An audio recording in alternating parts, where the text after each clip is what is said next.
हरे कृष्णा कृष्ण कृष्ण हरे हरे, हरे राम राम राम हरे हरे। सभी भक्तों का स्वागत है आज के भागवत कथा में। और आज से जो है अधिक मास प्रारंभ हो रहा है। तो अधिक मास की ये मान्यता है, पूरे भारतवर्ष में जो है भागवत कथा का जो है प्रबंध होता है। यहाँ तक कि जैसे मैं बता रहा था, मैं पिछली बार बद्रीनाथ में था। अधिक मास में कुछ दिनों के लिए हम लोग चार धाम यात्रा गए थे, तो उसके बीच में हम बद्रीनाथ में थे। तो पूरे बद्रीनाथ में जो है पूरा महीने में जो है अलग अलग कथाकार का कार्यक्रम था और पूरा बद्रीनाथ भरा हुआ था। अब देखिए, ये एक भारत पुण्य भूमि है, उसके बारे में मालूम चलता है कि कैसे बद्रीनाथ पहुंचना, मतलब हरिद्वार ऋषिकेश से आपको हरिद्वार से बस लेके जाना पड़ता है और कम से कम 8 9 10 घंटे लगते हैं वहां पे, इतने पहाड़ों के रास्ते से। और तब जाके आप उधर पहुंचते हो, मतलब दूसरे कोने में ही है पूरे वो। और इतना ठंड रहता है, मतलब मई महीने में जब यहाँ पे पूरी जो गर्मी होती है इतनी, वहां पे जो सबसे गर्म समय रहता है उसमें आपको कम से कम 3 स्वेटर पहनने पड़ते हैं। और उधर ठंड ऐसा रहता है कि आप ब्रश करने के बाद मुंह में पानी डालेंगे तो ऐसा मानो व्यतीत होगा, लगेगा कि दांत ही नहीं है आपके मुंह में, इतना ठंडा पानी रहता है उधर। तो ऐसे तपस्या की जगह पे जो है पूरा महीना भागवत कथा का प्रबंध था। और पूरा महीना जो है अलग अलग कथाकार जो है एक साथ 3 3 4 4 कथा चल रहे थे वहां पे। और उधर जितने भी अकोमोडेशन थे, जब सब कुछ बुकिंग हो चुका था। तो ये बद्रीनाथ का मैं आपको उदाहरण दे रहा हूँ बताने के लिए। ये सिर्फ मैंने एक उदाहरण दिया है, ऐसे पूरे भारतवर्ष में जो है आध्यात्म की तरक्की के लिए लोग जो है इस महीने में परिश्रम करते हैं।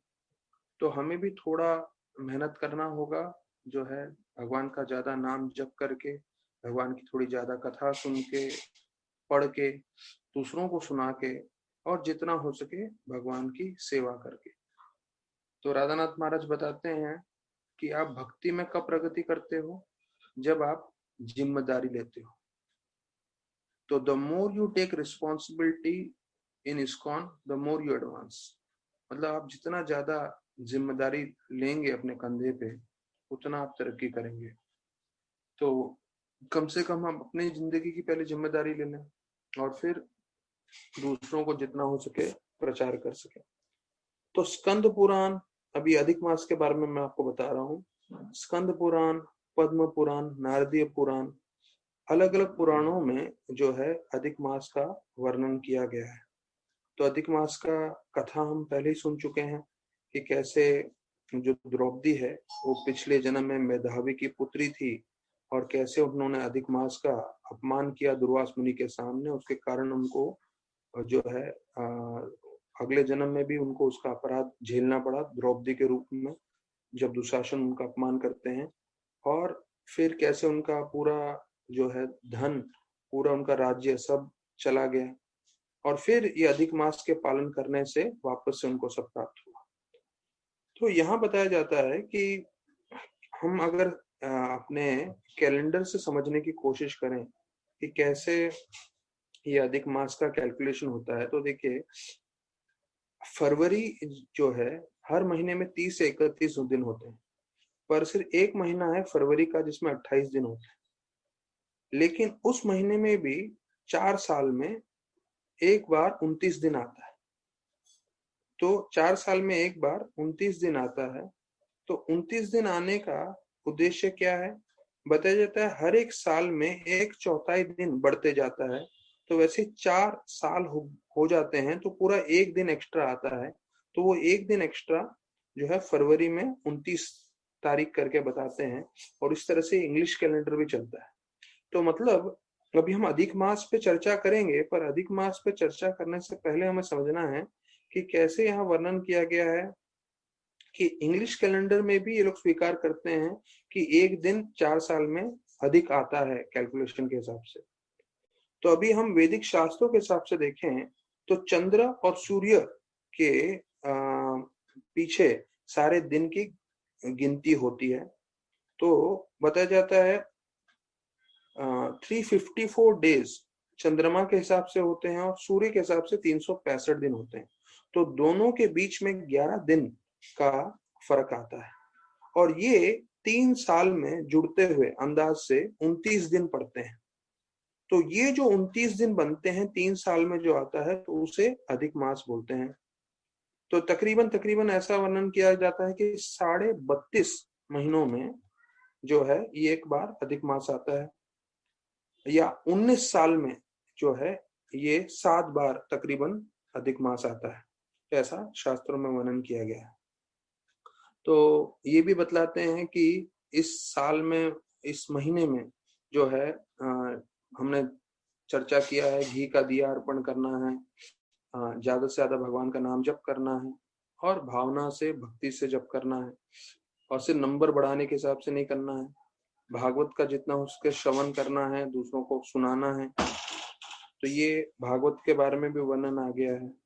और तीसरा बताया जाता है दिया घी का अर्पण करना, जप करना, भागवत सुनना और बोलना, और जितना हो सके भक्ति में सेवा करने की कोशिश करना। पूरा दिन भर का कार्य में हमें भक्ति करते रहना। तो आयुर्वेदा के हिसाब से मैंने पहले भी बताया हुआ है, क्योंकि मैं जो है कई आयुर्वेदिक डॉक्टर के साथ काम करता था। जीवी में महाराज की इच्छा थी कि पूरा आयुर्वेदा का सेटअप हो, तो उसके लिए श्याम वल्लभ प्रभु को भी बुलाया गया था। तो मैं उनके साथ एडमिनिस्ट्रेशन देखता था। तो जितने भी 3-4 डॉक्टर थे सारे मेरे अच्छे मित्र बन गए थे। तो उन्होंने स्पष्ट बताया है कि दिन में सोना हेल्थ के लिए हानिकारक होता है। Day sleep is not good for health according to Ayurveda. तो आयुर्वेदा के हिसाब से दिन में नहीं सोना चाहिए। हाँ, अभी बहुत ही थक गए हैं, एकदम हालत खराब हो रही है, तबीयत थोड़ी खराब है, तो सो जाएं, ठीक है। लेकिन आपको समझना चाहिए तत्व के हिसाब से, क्योंकि एलोपैथी अभी आया है, आयुर्वेदा शास्त्रों में से दिया है, वेदों में से आयुर्वेदा का जो है स्तोत्र है। तो जो आयुर्वेदा में बताया गया संपूर्ण रूप से प्रामाणिक है। वो अलग बात है, अभी हमें फुल परफेक्ट ज्ञान नहीं मिल रहा है आयुर्वेदा का, क्योंकि ऐसे प्रैक्टिशनर्स नहीं मिल रहे हम लोग को, लेकिन ये प्रामाणिक है। तो जो है सबसे उत्तम नींद बताया जाता है जो है 9 से 12 के बीच में रात को बताया जाता है। इसलिए जल्दी से सो जाएं और फिर सुबह जल्दी उठें। तो उसमें जो है आपके शरीर को पूरी तरह से आराम भी मिल जाता है और पूरे दिन भर आप कार्य भी कर सकते हैं। तो ये अधिक मास के लिए बताया जाता है हमें जो है ब्रह्मचर्य का पालन करना चाहिए और जो है दान पुण्य करना चाहिए। ये सब के लिए भी वर्णन किया गया है। और पूरा महीना ज्यादा से ज्यादा भक्ति करने के बारे में सोचना चाहिए। इंद्र भोग और वो सब के ज्यादा विचार नहीं करना चाहिए। तो यहाँ पे बताया गया है कि हमें जो है गंगा में स्नान करना चाहिए, कोई तीर्थ स्थान पे स्नान करना चाहिए। तो भक्ति रसामृत महाराज बता रहे थे, अगर आप जो है, क्योंकि हम लोग तीर्थ स्थान पे तो जा नहीं सकते, अभी सब बंबई में है, तो घर में अगर गंगा है तो उसका 3 बूंद अपने सर पे भी छिड़केंगे तो उससे गंगा में स्नान करने का फल मिलेगा। और इसके ऊपर बताया जाता है प्रभुपाद ने खुद जो है जब मायापुर में थे और मायापुर में अपने चतुर्दय मंदिर से बाहर आए गंगा की ओर और सब भक्तगण स्नान कर रहे थे, तो प्रभुपाद गंगा के तट पर गए और 3 बूंद जो है प्रभुपाद ने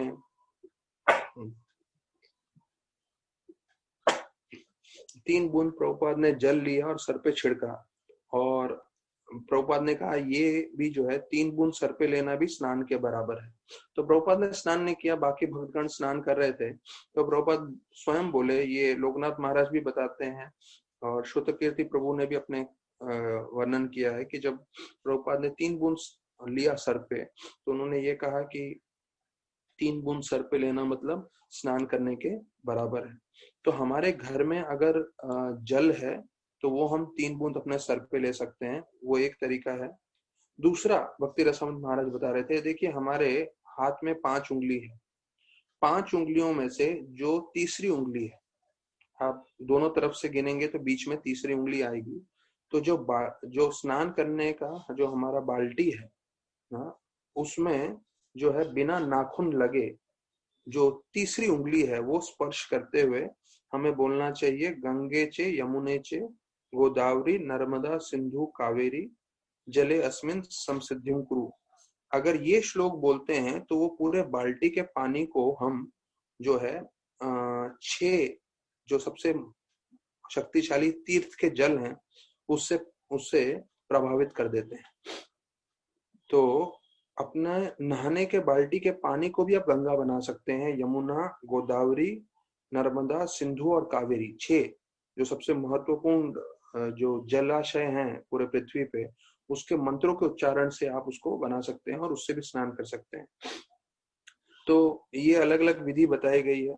तो मैं व्हाट्सएप पे लिखवा दूंगा ये श्लोक, तुलसी विलास प्रभु से ले सकते हैं। गंगे चे यमुने चे गोदावरी नर्मदा सिंधु कावेरी जले अस्मिन संसिद्धिं कुरु। तो ये श्लोक के उच्चारण करने से आपका कोई भी जल जो है वो गंगा बन सकता है, गंगा यमुना इतना शक्तिशाली बन सकता है।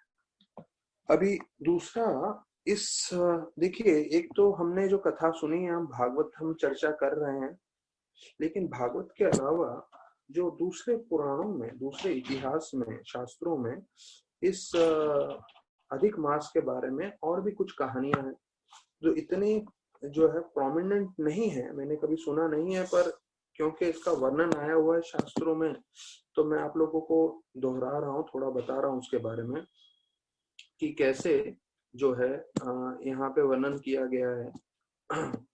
देखिए, एक राजा थे,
हाँ क्षमा करें, थोड़ा गलती से दूसरा बटन दब गया मेरे हाथ से।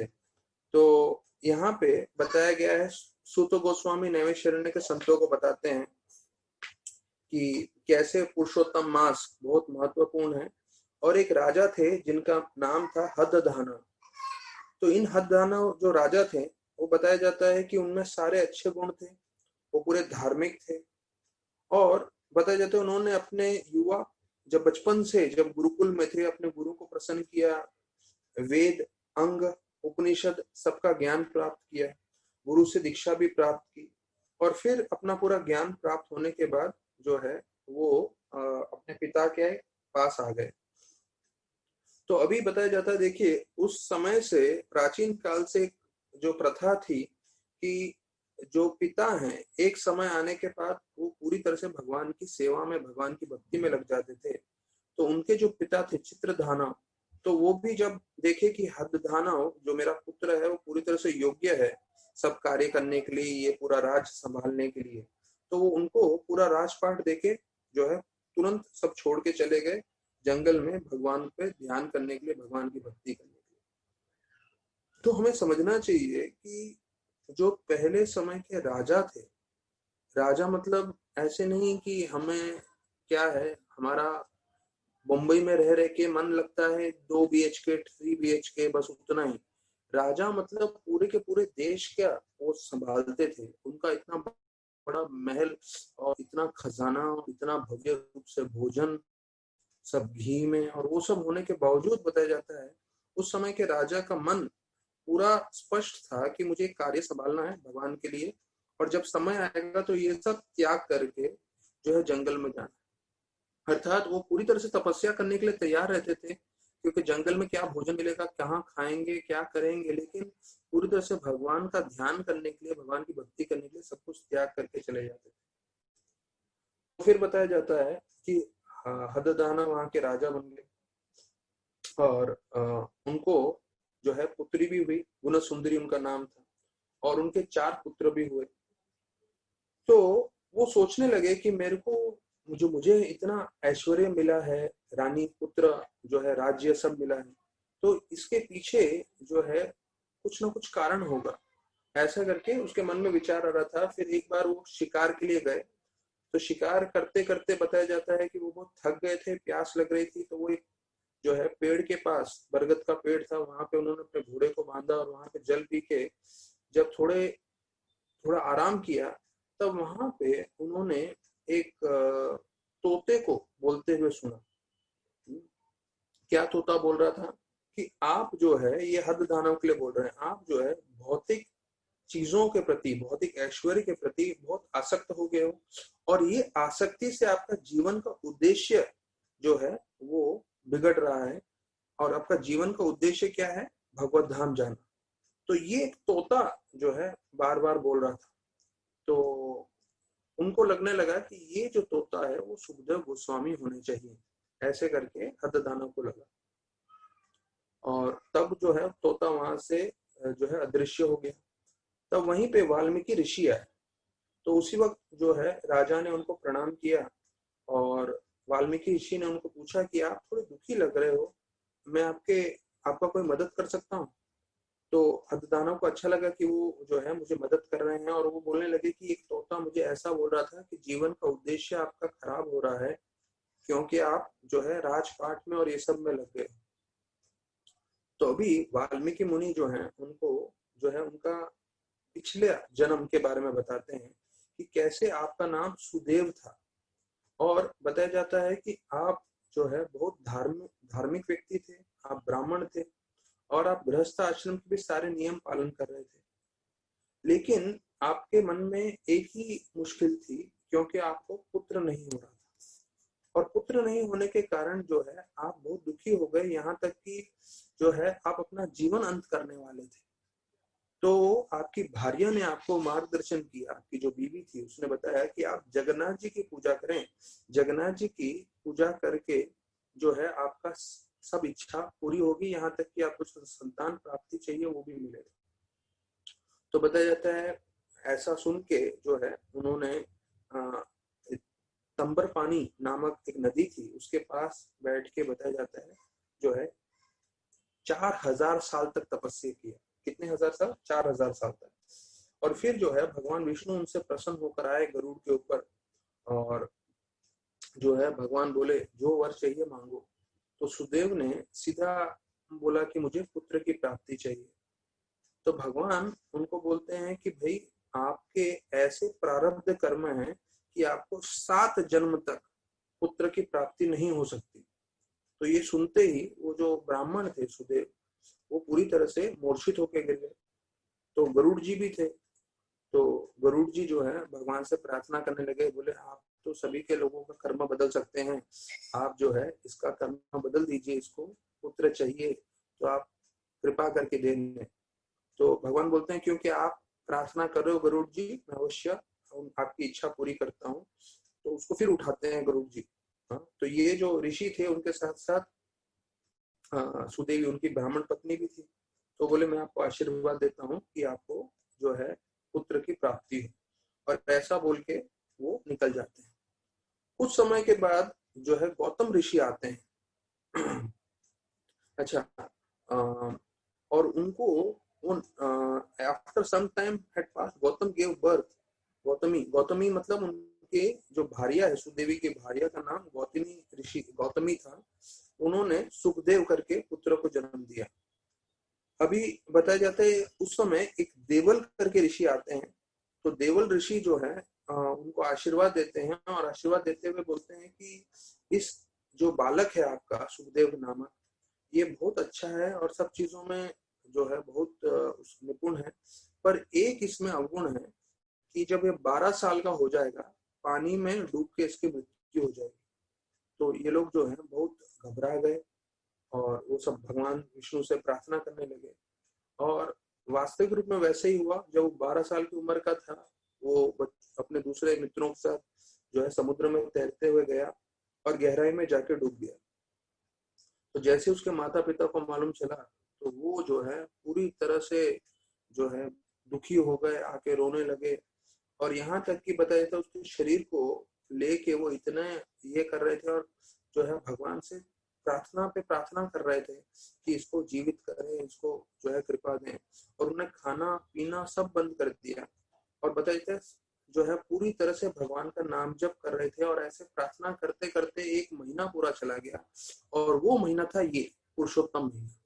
अभी देखिए इतना लंबा कहानी बता दिया, दानव और फिर सुदेव, उसके बाद जो है इतना 4000 साल प्रार्थना किया, बेटा नहीं था, बेटा आया, 12वें साल में उसका मृत्यु हो गई। फिर 1 महीना उसने अपने बेटे को जीवित करने की जब प्रार्थना किया बिना खाए पिए, वो ये अधिक मास है। तो ये जो है अधिक मास की महिमा बताने के लिए पूरा कथा आ रहा है। तो भगवान स्वयं जो है प्रकट हुए उनसे और उसी वक्त जो है उसके बेटे को जो है जीव दान दिया और ये भी वर दिया कि वो 12,000 साल तक जीवित रहेगा। तो देखिए ये पूरा लीला आता है ये बताने के लिए कि पुरुषोत्तम मास, अधिक मास का कितना शक्ति है। तो यहाँ बताते हैं कि Lord Krishna who is controlled by his devotees. देखिए एक भगवान कृष्णा का गुण बताया जाता है कि वो भक्तों के अधीन रहते हैं। तो वो सुदेव को बोलने लगे कि मैं इसलिए आपसे प्रसन्न हूँ क्योंकि आपने पुरुषोत्तम मास का पूरा पालन किया और इस पुरुषोत्तम मास में जो भी कोई भक्ति करता है तो मैं उनको जो है भगवत धाम भी लेके जाता हूँ। तो यहाँ बताया जाता है कृष्ण भगवान इस पुरुषोत्तम मास का पूरा सार बताते हुए बता रहे हैं कि कोई भी मनुष्य इस अधिक मास को पालन करता है तो वो सबसे भाग्यशाली होता है तीनों लोक में। और जब उसका जीवन अंत होता है तो वो गोलोक वृंदावन प्रवेश करता है। तो ये वाल्मीकि ने हतदानव को ये पूरा कहानी बताया और बोला कि ये जो तोता था वो वास्तविक रूप में आपके पिछले जन्म का पुत्र था सुखदेव, जो खास आए आपको ये बताने के लिए कि अभी पुरुषोत्तम मास आने वाला है। तो पुरुषोत्तम मास आप पालन करिए और जिससे आप भी भगवत धाम जा सकते हैं। तो ये सुनने के बाद बताया जाता है हतदानव जो है वो भी पूरी तरह से पालन करते हैं पुरुषोत्तम मास का और वो भी भगवत धाम प्राप्त करते हैं। और यहाँ पे बताते हैं कि सिर्फ घी का दिया भी कोई अर्पण करता है तो उसका भी इतना कल्याण होता है। तो उसका एक दूसरा कथा आता है, एक राजा थे चित्रबाहु करके, उनका ये नाम था। और उनमें सारे अच्छे गुण थे। वो कृपालु थे, नम्र थे, क्षमा करते थे, अहिंसा पे पूरा विश्वास करते थे, सत्य बोलते थे और वो हमेशा ब्राह्मणों और साधुओं की सेवा करते थे। तो बताया जाता है एक बार अगस्त्य ऋषि उनके पास आए तो वो उनको बोलने लगे कि मैंने अपने जीवन में इतना सब प्राप्त किया है, इसका कारण क्या है। तो अगस्त्य ऋषि जो है वो ध्यान करके बताने लगे उनके पिछले जन्म के बारे में कि पिछले जन्म में आपने जो है बहुत उत्तम कार्य किया था। यहाँ पे बताया जाता है उनका पिछले जन्म में अगस्त्य ऋषि बताते हैं मणिग्रीव करके नाम था। और वो बताते हैं कि आपने पिछले जन्म में आपका नाम मणिग्रीव था, लेकिन उस समय आपने एक अच्छा कार्य किया था, वो था अधिक मास के समय आपने दिया जलाया था। वो लंबी पूरी कथा है पर उसका शॉर्ट में आपको ये बता रहा हूँ कि दिया जलाने के कारण घी का दिया तो उससे आपको पूरा कृपा मिला। तो बोलते हैं now I am going to explain to you the simplest and easy way for you attain all good fortune. तो सबसे आसान तरीका जो है आपको पूरा आपको पूर्ण रूप से भगवान की कृपा प्राप्त करने के लिए या आपको आशीर्वाद प्राप्त करने के लिए वो ये है कि इस महीने में अधिक मास में जो है हमें घी का दिया अर्पण करना चाहिए। तो बोलते हैं उसको अनगिनत कृपा प्राप्त होती है। और यहाँ तक कि बताया जाता है कि सिर्फ घी का दिया अर्पण करने से भी जो है हम पूरी तरह से जो है भगवान को प्रसन्न कर सकते हैं। फिर यहाँ पे बताया जाता है एक बंदर था। ये बंदर जो है वो सिर्फ जो है एक तीर्थ स्थान पे उसने डुबकी लगाई, और उस तीर्थ ये पुरुषोत्तम के मास में, और वो तीर्थ स्थान जो है एक आध्यात्मिक नदी थी, और उसमें स्नान करने के कारण, डुबकी लगाने के कारण बताया जाता है अधिक मास में जब उस बंदर ने अपना शरीर त्यागा तो उसको बाद में मनुष्य बनने की जरूरत ही नहीं पड़ी। सिर्फ बंदर के ही योनि से वो सीधा भगवत धाम चला गया, गोलोक वृंदावन चला गया। तो ये अधिक मास का शक्ति है। तो बोलते हैं हमारे करोड़ों जीवन के पाप नष्ट हो जाते हैं जो अधिक मास पालन करता है। इतना उसके बारे में वर्णन किया गया है। तो ऐसे जो है इसके बारे में अलग अलग चीज बताया गया है। तो कोई इसका प्रणाम पूरी तरह से पालन करता है, उसके बारे में बताया जाता है, उसको भक्ति मिलता है, उसका पाप नष्ट हो जाता है, और उसको भगवान की कृपा मिलती है, और गोलोक भी प्राप्त करते हैं। तो इसके ऊपर प्रभुपाद जी का जो है कुछ कोट्स हैं। तो प्रभुपाद बोले कि विशेष रूप से इस महीने में या जब भी हम लोग जप कर रहे हैं तो जप के ऊपर उन्होंने प्रभुपाद ने 2-3 इम्पोर्टेंट चीज बताया है। एक डिवोटी ने प्रभुपाद को पूछा कि बहुत मुश्किल है मन को वश में करना, विशेष रूप से जप के समय। जब जप करते हैं तो मन बहुत विचलित होता है। हो सकता है ये हम सबका प्रश्न हो, तो जितने भी जप करने वाले हैं सबको ये अनुभव रहता है कि भाई जप करते समय मन बहुत विचलित होता है।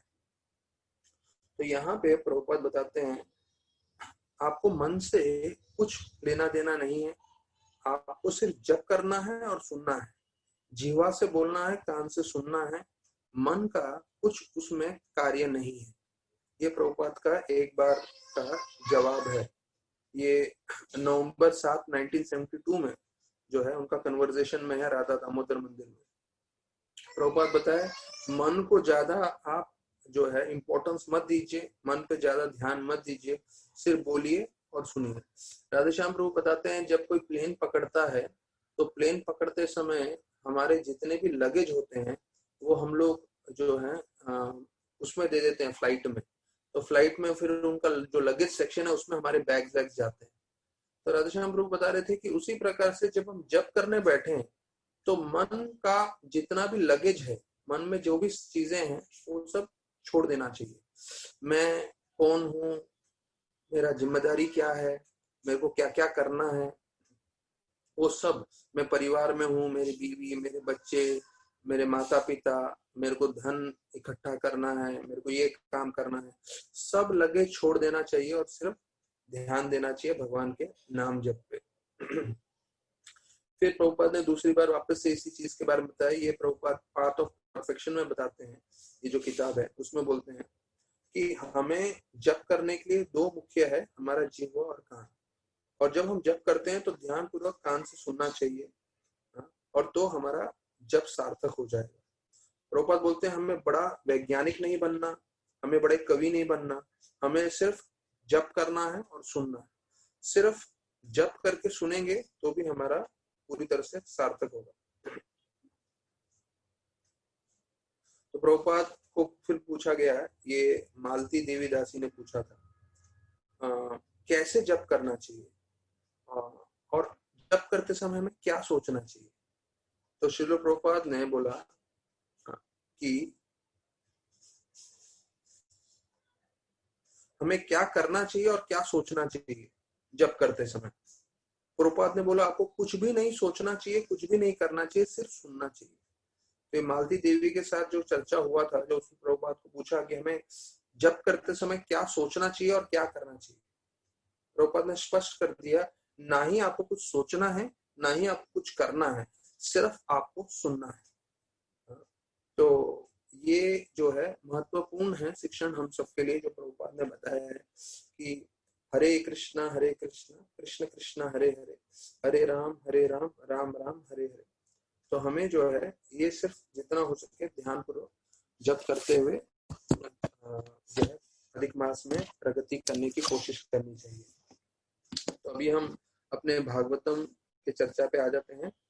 तो भागवतम के हमने 32वें अध्याय का पहला श्लोक लिया था, एंटेंगलमेंट इन फ्रूटी एक्टिविटीज। अभी उसी पे हम आगे चर्चा करते हुए चलेंगे। तो दूसरे श्लोक में भी आ जाते हैं, तो बात बता रहे हैं।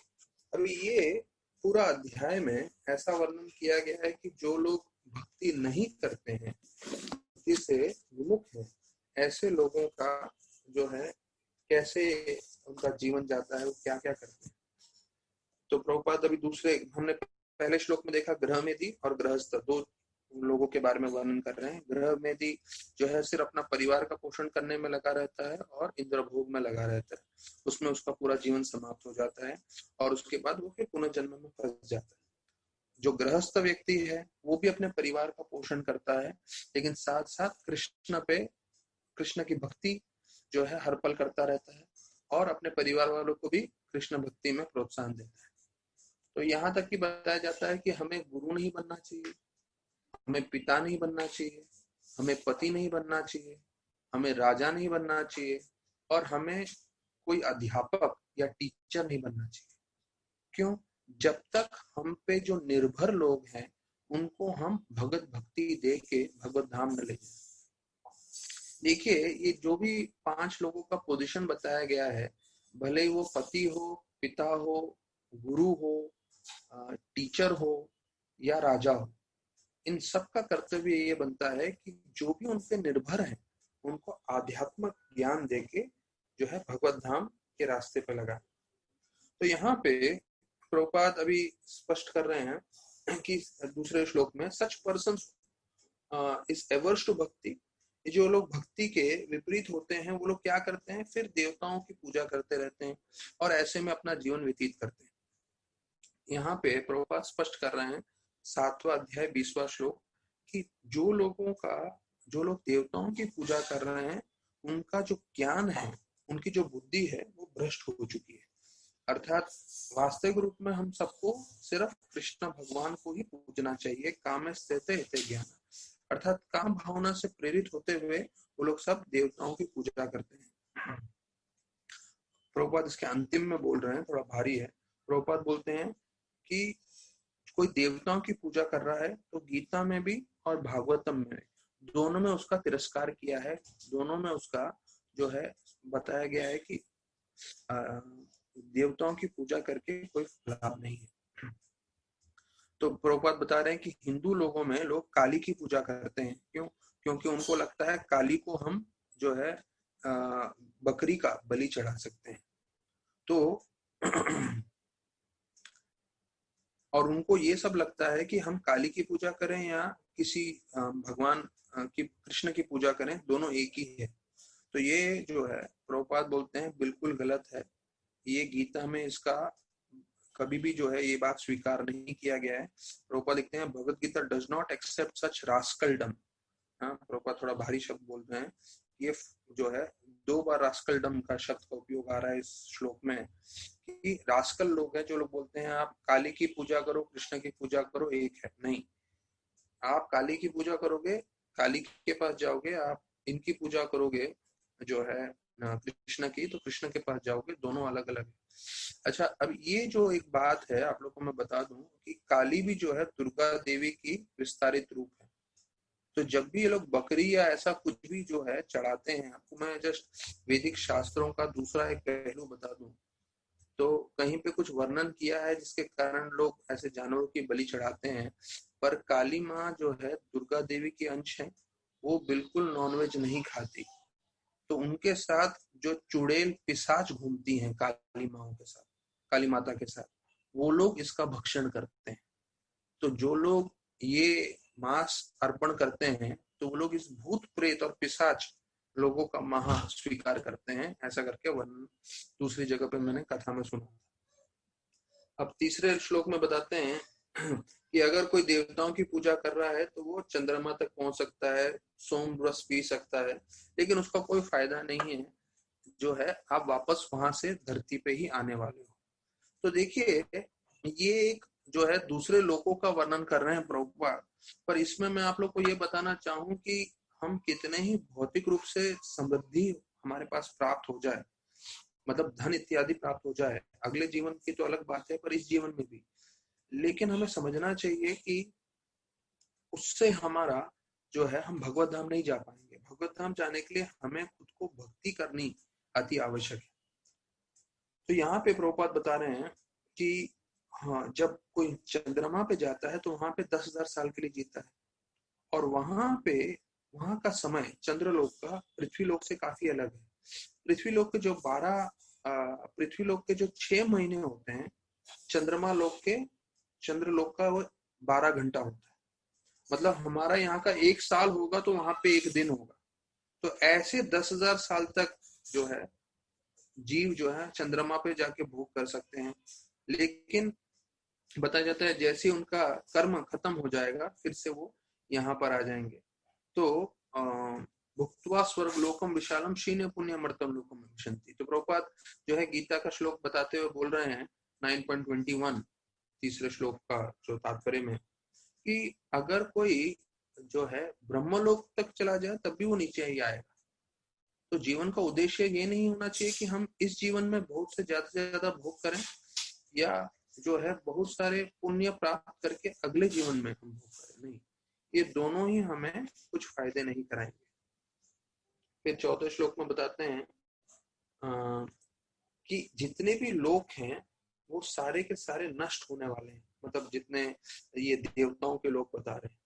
और फिर जो भगवान अनंत शेष के ऊपर आराम करने जाते हैं, सोने जाते हैं, ब्रह्मा का जब दिन अंत होता है तो सारे के सारे ये लोक जो हैं वो नष्ट हो जाते हैं। तो प्रभुपाद जी बताते हैं, but the attached person do not know that even if one goes to Brahmaloka, the destruction exists there also. Bhagavad Gita says that even go to Brahmaloka, but still will find the pangs of birth, death, old age, disease. तो जन्म मृत्यु जरा व्याधि, ये एक अलग, मैं इस पे पहलू आप लोग को बताऊंगा। जब भगवान ने हम लोग को गीता बताया था पृथ्वी पे 5,000 साल पहले, तब अर्जुन को ये बोला था कि ये जो ज्ञान है मैंने विवस्वान को भी दिया है, अर्थात सूर्यदेव को भी दिया है। अर्थात गीता का ज्ञान सिर्फ पृथ्वी पे लागू नहीं होता है, पृथ्वी के अलावा 14 लोकों पे लागू होता है। ध्यान रखिए, इतना शक्तिशाली एक ज्ञान है गीता का और भागवत का। ये जो ज्ञान है वो 14 लोकों में लागू होता है। तो प्रभुपाद बता रहे हैं कि बीमारी, बुढ़ापा, मृत्यु जो है ब्रह्मलोक में भी है। तो अगर कोई वहां भी पहुंच जाएगा तो उसको जो है समाधान नहीं मिलने वाला। और फिर जो है वो एक जो भौतिकवादी व्यक्ति है वो एक शरीर से दूसरे शरीर में जाने के लिए तत्पर रहता है। क्यों? क्योंकि वो भक्ति नहीं करता, तो वो he would prefer to transmigrate perpetually from one body to another, from one planet to another। Proper लिखना है। अभी कोई कर्मी व्यक्ति होता है, वो एक शरीर से दूसरा शरीर, एक लोक से दूसरा लोक, बस इसी के चक्कर में चलता रहेगा हमेशा, और उनको भक्ति करके भगवत धाम नहीं जाना है। ये भौतिकवादी व्यक्ति का विचारधारा होता है। तो प्रभुपाद बताते हैं कि अगर कोई स्वर्गलोक पहुंच भी जाए और जब सृष्टि का संहार होता है तो वो भी नष्ट हो जाएंगे, देवता भी नष्ट हो जाएंगे, और जो देवलोक है वो भी नष्ट हो जाएगा। और बोलते हैं उनको इसके बारे में ज्ञान नहीं है भाई कि आध्यात्म में जाना चाहिए। तो आध्यात्म मतलब गोलोक, वृंदावन या वैकुंठ। तो उसके कारण वो लोग इसी जगह में चक्कर में फंसे रहते हैं, ऐसे वर्णन आता है। फिर बताते हैं निष्काम कर्म योगी वो जो है भगवान को प्राप्त कर सकते हैं। ऐसे 5वें, 6ठे और 7वें श्लोक में वर्णन किया गया है। तो जो 5वें और 6ठे श्लोक में बताया गया कि जो थोड़े बुद्धिमान लोग होते हैं वो जो है अपना जीवन स्वधर्म के हिसाब से व्यतीत करते हैं। वो पूरी तरह से उनकी आसक्ति भौतिक चीजों से हटा देते हैं, और वो बताया जाता है सब कार्य इसलिए करते हैं भगवान को अर्पण करते हुए। इसलिए वो लोग प्रशांत जो है, प्रशांत मतलब पीसफुल, शांत रहते हैं। उनकी चेतना जो है शुद्ध रहती है, शुद्ध चेतसा यहाँ वर्णन किया है, प्योर इन कॉन्शियसनेस। और निर्माण, वो ये नहीं सोचते कि ये सब मेरा है, वो सिर्फ भगवान की प्रयोग में इस्तेमाल करते हैं। और निरअहंकार, बिना अहंकार के वो कार्य करते हैं। तो ऐसे लोग भी अपना जीवन सार्थक कर सकते हैं। तो ये लोग जो है सूर्य द्वारे न, 7वें श्लोक में बताया गया है कि सूर्य द्वारे न मतलब सूर्य की ओर से वो जाते हैं और भगवत को प्राप्त होते हैं। तो प्रभुपाद 5वें श्लोक के तात्पर्य में बता रहे हैं कि in a purified consciousness one think himself, in unpurified consciousness one thinks the Lord of the universe. मतलब हम लोग जो है अपने आप को सोचते हैं, अगर हमारा शुद्ध चेतना नहीं होगी तो हम अपने आप को भोक्ता समझते हैं। देखिए प्रभुपाद अपने प्रीफेस में लिखते हैं गीता के कि सेंटर, प्रभुपाद लिखते हैं गीता का मुख्य पॉइंट क्या है, central theme of Gita Prabhupada बताते हैं। अगर हम सिर्फ एक शब्द में समझना चाहें पूरी गीता को, एक शब्द में, वो एक शब्द होगा दास। दास मतलब भगवान के दास। अगर ये हम समझ जाएं कि हम भगवान के दास हैं तो पूरा का पूरा आप गीता समझ गए, पूरी भक्ति समझ गए। और वही उल्टा उसको करें कि नहीं दास नहीं, हमें बॉस बनना है, तो पूरा आपको जो है भौतिक जीवन में जाना पड़ेगा, पुनः जन्म लेते रहना पड़ेगा। तो अगर हम ये समझ के चलें, सिर्फ सुनना नहीं, उसके हिसाब से दास के हिसाब से जीवन व्यतीत करना, तो हमारा जीवन पूरी तरह से सार्थक होता है। सिर्फ एक शब्द से, क्या, दास, कि हम भगवान के दास हैं। जीवर स्वरूप हो कृष्ण नित्य दास। जीव का स्वरूप क्या है? कृष्ण का नित्य दास है। तो हर परिस्थिति में हमें दास बनना है, भक्तों का दास, भगवान के दास। तो जब हम दास भाव में रहेंगे और भोगी नहीं बनेंगे, क्योंकि क्या होता है, हमें बचपन से यही बताया जाता है हमें एंजॉय करना है, एंजॉय करना है, एंजॉय करना है। बचपन में चॉकलेट आइसक्रीम की आदत लाते हैं, बड़े होने के बाद फिर वही चीज हम भोग भोग करते हुए, भक्ति में आने के बाद भी हमारी भोग विलास की इच्छा पूरी बनी रहती है। तो हमें भोगी नहीं बनना है, हमें दास बनना है।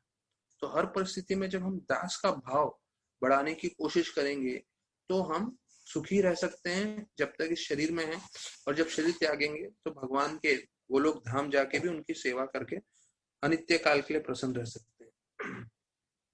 तो शुद्ध चेतना मतलब यही है कि हम भगवान के दास हैं, वही प्रभुपाद जी ने 5वें श्लोक में बताया। Putting oneself in that position of eternal servitorship to the Supreme Lord and working for Him perpetually, one actually becomes completely satisfied. तो पूरी तरह से संतुष्ट होने का एक ही तरीका है, भगवान की सेवा करें। तो जब तक आप अपने इंद्र भोग के लिए कार्य करोगे तो आप हमेशा चिंताग्रस्त रहोगे। प्रभुपाद ये 5वां श्लोक अंत कर रहे हैं तात्पर्य में कि जब तक आप अपने इंद्र भोग के लिए कार्य करोगे आप हमेशा चिंताग्रस्त रहोगे। ये कृष्ण चेतना और आम व्यक्ति की चेतना में ये फर्क है। कृष्ण भक्त के चेतना में Krishna consciousness and ordinary consciousness, अर्थात एक आम व्यक्ति की विचारधारा क्या है और कृष्ण भक्त की विचारधारा क्या है। आम व्यक्ति इंद्र भोग में लगा रहता है तो पूरा मन हमेशा चिंता में रहेगा, और भक्त भगवान की सेवा में लगा रहता है तो भले ही उसको चिंता हो रही है भगवान की सेवा को लेके, पर वो चिंता में भी आनंद प्राप्त करता है। क्यों? क्योंकि वो भगवान की सेवा में लगा। तो प्रभुपाद 6ठे श्लोक में बताते हैं कि 2 मार्ग होते हैं, प्रवृत्ति मार्ग और निवृत्ति मार्ग, जो शास्त्रों में दिया गया है। निवृत्ति मार्ग मतलब जो आप भक्ति में लगते हैं, और प्रवृत्ति मार्ग मतलब इंद्र भोग में लगना। तो हमें प्रवृत्ति मार्ग छोड़ के निवृत्ति मार्ग में स्वीकार करना चाहिए। और 7वें श्लोक के तात्पर्य में प्रभुपाद बताते हैं,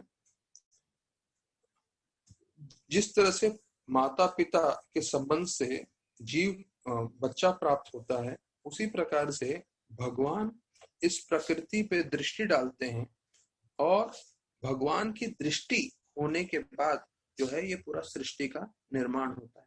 तो ये लोगों को लगता है कि जो है सब लोग अपने आप पैदा हो जाते हैं, अपने आप सब जो है, जो एक डार्विन थ्योरी करके भी आया है।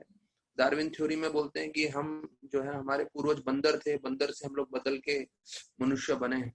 तो प्रभुपाद इस बात का खंडन करते थे और बोलते थे अगर उस समय हम लोग बंदर से आदमी बने हैं तो इस समय आप दिखाइए कुछ बंदर जो है बदल के आदमी बन रहे हैं। तो ये बिल्कुल जो है बेकार की बातें हैं। यहाँ तक कि बताया जाता है कि भारत में ये डार्विन थ्योरी बताया गया था और एग्जाम में बच्चों को लिखना होता है पास होने के लिए।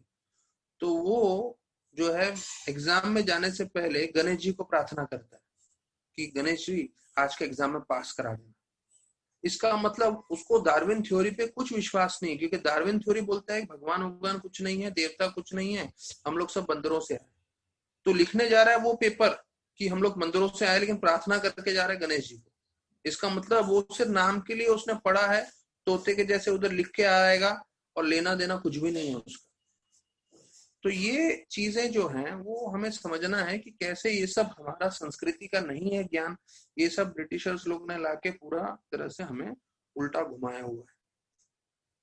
तो यहाँ पे बता रहे हैं कि एक बार प्रभुपाद का एक कथा आता है कि कैसे प्रभुपाद लाइफ मेंबर के घर पे थे, और लाइफ मेंबर के यहाँ वो लोग, प्रभुपाद ने सिस्टम बनाया था कि कोई भी जो लाइफ मेंबर बनेगा तो मैं उनके यहाँ भोजन के लिए जाऊंगा। तो जितने भी प्रसिद्ध लोग लाइफ मेंबर बनते थे तो प्रभुपाद भोजन के लिए जाते थे, उनके साथ विदेशी भक्त भी जाते थे। तो भोजन उनका तो क्या, जो विदेशी भक्त है उनको मालूम नहीं है भारत में कैसे भोजन कराते हैं, तो नहीं नहीं बोलेंगे, फिर भी डालते रहेंगे। और वो भारत की संस्कृति है कि साधु आए हैं, विशेष रूप से विदेशी साधु। तो भारत में एक चीज लोग देख के प्रभावित हो जाते थे कि विदेशी लोगों को हमारी संस्कृति इतनी अच्छी लगी कि उन्होंने अपना जीवन पूरी तरह से बदल दिया, धोती कुर्ता पहन लिया, बांड मुंडवा दिए और तिलक लगा के वो ये कर रहे हैं, भक्ति कर रहे हैं। तो खूब खिलाते थे। तो एक बार ऐसे कार्यक्रम से आने के बाद जो है एक भक्त बोलने लगा, प्रभुपाद मेरा पेट बहुत दर्द हो रहा है आश्रम में जाके। तो प्रभुपाद उसकी तरफ देख के बोले, हाँ पेट तो दर्द होगा ही, तुमने 25 पूरियां खाई। तो वो एकदम चौंक गया कि प्रभुपाद जो है, प्रभुपाद अपना भोजन खा रहे थे पर ये लोग पे भी नजर रख रहे थे और गिन भी रहे थे कितना खाया। तो एक दूसरा भक्त जो है उसके बारे में जो है सुन के जोर से हंसने लगा। तो प्रभुपाद बोले, तुम हंसो मत, तुमने भी 15 पूरी खाई। तो प्रभुपाद बताना चाहते थे इनको, और प्रभुपाद बोलने लगे कि हम लोग लाइफ मेंबर बना रहे हैं जिससे वो भक्ति में प्रोत्साहन ले। हम उनके यहाँ भोजन के लिए भी जाते हैं जिससे वो लोग जो है जो है तो उससे भी जो है बेसिकली लोग भक्ति में जुड़े। तो वो अति आवश्यक था ये जानना कि हम लोग को जो है, तो हमें समझना है कि जब भी हम जो है प्रचार कार्य कर रहे हैं तो प्रचार कार्य करते समय हमारा उद्देश्य स्पष्ट रहना चाहिए। हमें उस जीव को भगवान से जोड़ना है, उससे हमें कुछ प्राप्त नहीं करना। हम उसको प्रचार इसलिए नहीं कर रहे कि हमें उससे कुछ मिले। तो प्रभुपाद का स्पष्ट था कि हम लाइफ मेंबर बना रहे हैं, भोजन के लिए जा रहे हैं, उसका हमारा उद्देश्य स्पष्ट है क्या, कि हम उन्हें भक्ति में जोड़ना है। अब यहाँ तक कि एक जगह मैं लेक्चर में सुन रहा था कि एक छोटा सा जो हम लोग पेंसिल इस्तेमाल करते हैं, उस पेंसिल से भी हम बहुत चीज सीख सकते हैं। एक पेंसिल में बताया जाता है कि देखिए पेंसिल अपने आप नहीं लिखता, उसको लिखने वाला व्यक्ति होता है, वो से निमित्त बनता है लिखने के लिए। तो उसी प्रकार से हमें भी समझना है कि हम निमित्त हैं। निमित्त मतलब हम जो है भगवान का कार्य कर रहे हैं और भगवान जैसे हमें उपयोग करना चाहते हैं, हमें उपयोग करना चाहिए, मतलब हमें अपना उपयोग कराना चाहिए।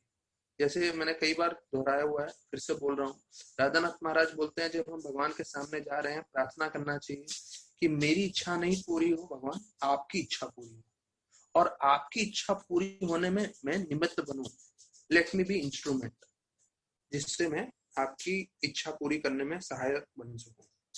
फिर बताते हैं कि सबसे महत्वपूर्ण पेंसिल का जो अंदर का भाग होता है, जो काला निब होता है, तो वैसे ही हमारे जीवन में जो है हमारी आत्मा जो अंदर है वो सबसे महत्वपूर्ण है। और आत्मा का लिए ये महीना फीस्ट है।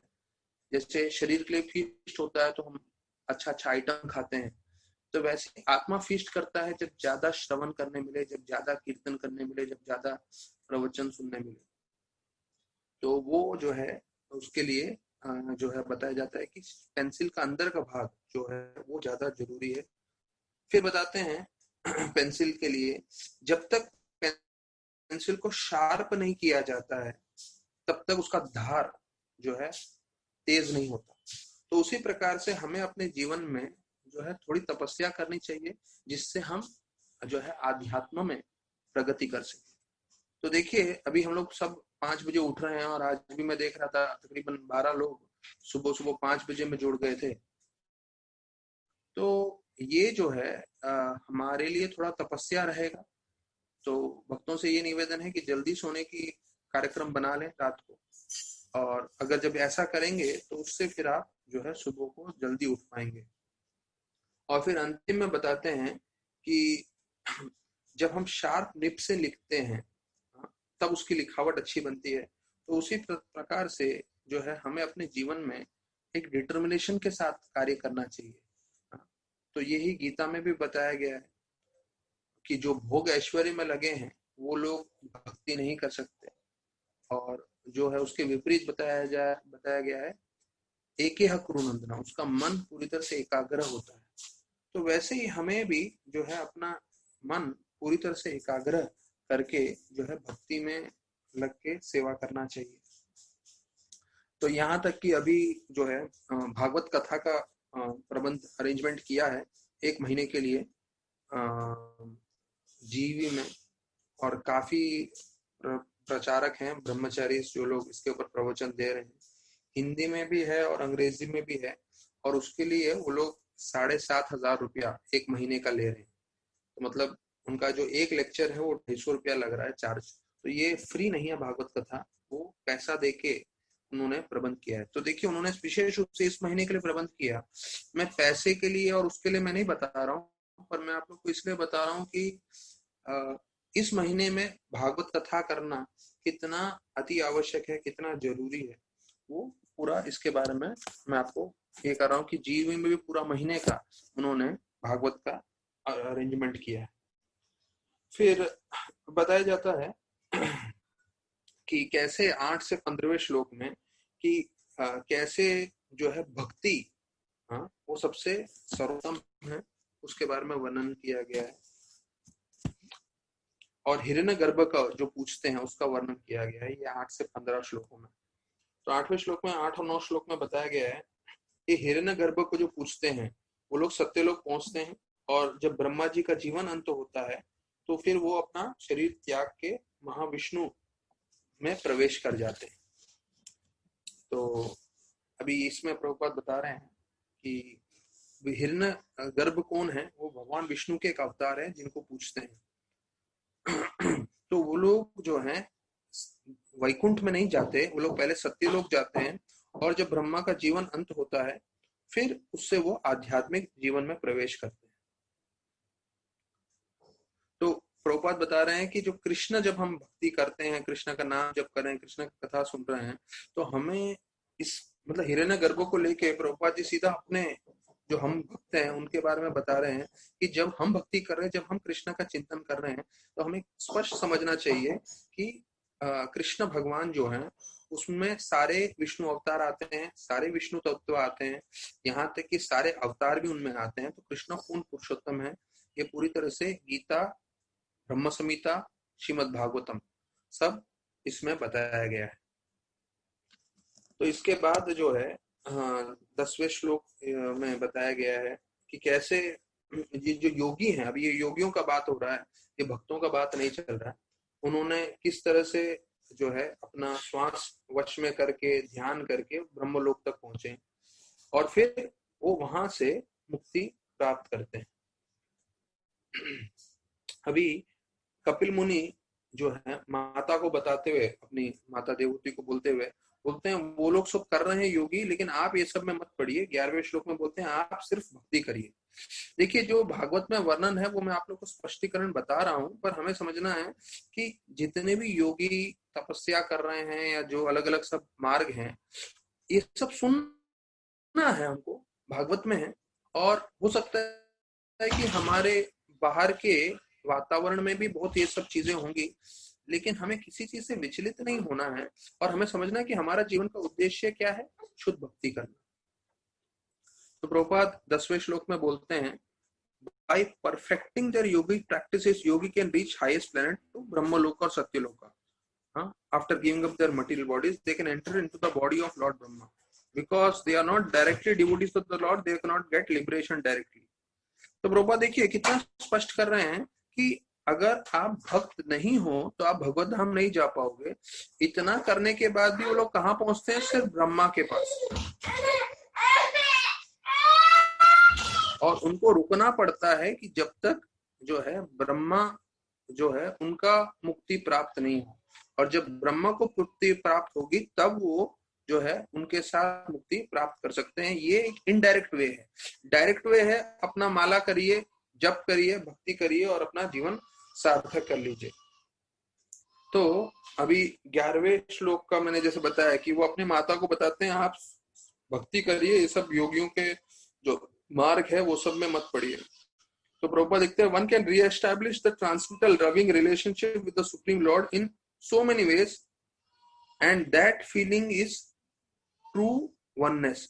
कि मतलब हम अलग अलग तरीके से भगवान का संबंध बना सकते हैं, लेकिन वो जो संबंध जो हम बनाते हैं, अभी ये देखिए ये प्रभुपाद एक दूसरा दृष्टिकोण बोल रहे हैं कि हम जो भगवान से संबंध बनाते हैं उसमें हमें वननेस मतलब हम जो है भगवान के साथ जुड़ जाते हैं। कैसे जुड़ रहे हैं हम लोग? भगवान के जो है भावना में, भगवान की जो इच्छा है उसमें जब हम भगवान की सेवा करते हैं, अर्थात हम भगवान के संपर्क में आ जाते हैं सिर्फ सेवा मात्र से, नाम जप, कथा, इन सब चीजों से। तो ये वननेस मतलब अभी देखिए जो हम कथा भी सुन रहे हैं, कथा के समय कई हमेशा जो है भौतिक जगत है, भौतिक जगत में आप ये मत सोचिए तकलीफ नहीं होगा, कभी ना कभी किसी ना किसी चिल्लम चिल्ली की आवाज आती रहेगी, क्योंकि ये भौतिक जगत है, तकलीफ रहेगा। तो तकलीफ को आप पूरी तरह से निकाल नहीं सकते, लेकिन हमें ये समझना है कि इस तकलीफों के साथ भी भक्ति करना वो महत्वपूर्ण है। तो प्रभुपाद लिखते हैं, in the translated word the servant and the master are one, that is absolute platform. तो हम जो आध्यात्मिक जगत की बात कर रहे हैं, तो आध्यात्मिक जगत में जब हम बोलते हैं हमें भगवान का दास बनना है, तो भौतिक रूप में किसी को दास नहीं बनना, भौतिक रूप में सबको जो है मास्टर बनना है। लेकिन आध्यात्मिक जगत में जो दास हैं और जो भगवान है वो दोनों एक समान है। देखिए ये एक अलग ही चीज है जिसको अंग्रेजी में पैराडाइम शिफ्ट बोलते हैं। हमारा मानसिक विचार हम लोग उसमें समझने में हमको समय लगेगा, पर वास्तविक रूप में आध्यात्मिक जगत में भगवान और जो भक्त हैं दोनों जो है एक दूसरे की सेवा में लगे रहते हैं, पूरी तरह से एक साथ रहते हैं। अभी यहाँ पे आगे बताया गया, he therefore addressed his mother as Bhamini to indicate that she was already thinking of the Lord as her son। मतलब देखिए ये मजे की इसमें ये बात आ रही है कि वो बोल रहे हैं इतना सब बताया दूसरे योग मार्ग और वगैरह वगैरह, पर यहाँ पे क्या बोल रहे हैं कि आप तो सिर्फ मेरी भक्ति कर रहे हो। क्यों? क्योंकि भगवान को साक्षात उन्होंने अपना पुत्र का रूप स्वीकार कर लिया है। तो अपने पुत्र के रूप में स्वीकार करने के कारण जो है उसको जो बोल रहे हैं कि आप तो पहले ही मेरी भक्ति कर रहे हो, तो वही भक्ति करके आपका जीवन सार्थक हो सकता है, आपको दूसरे सब चीजों पे ध्यान नहीं देना है करके। तो अभी जीविका में बात कर रहा था, मैंने अपने रिकॉर्डिंग्स में जो है एक स्टोरी बताया हुआ है। हमारे उधर एक कुत्ता था जिसका नाम रेंजर था, और मतलब मैं आपको जस्ट बता रहा हूँ कि भक्ति का मार्ग जो कपिल मुनि बता रहे हैं और जो देवहूति पूरी तरह से पालन कर रहे हैं और उसके ऊपर हम चर्चा किए जा रहे हैं, अगर एक ये मैं भागवतम से निकल के आपको आज का जो है कुछ साल पहले ये घटना हुई है, मैं आपको बताना चाहूंगा कि कैसे भक्ति इतनी शक्तिशाली है। अगर कोई निम्न प्राणी, यहाँ तक कि एक कुत्ता भी इसको जो है फॉलो करेगा तो उसका जीवन कैसे सार्थक हो सकता है। जिन्होंने रिकॉर्डिंग में सुना होगा वो अलग चीज है, लेकिन जिन्होंने नहीं सुना उनके लिए मैं दोहरा रहा हूँ ये कहानी। ये रेंजर, मैं उधर प्रवचन देता था तो ये रेंजर भी बैठता था, उधर का कुत्ता था जीवी का, गोवर्धन इको विलेज का, और वो भी बैठ जाता था प्रवचन में। और मैं कभी कभी ऐसी हास्य प्रसंग में बोलता था, अरे आप लोग सो जाते हो, कम से कम ये कुत्ता सोता तो नहीं है, कितना ध्यान से सुनता है।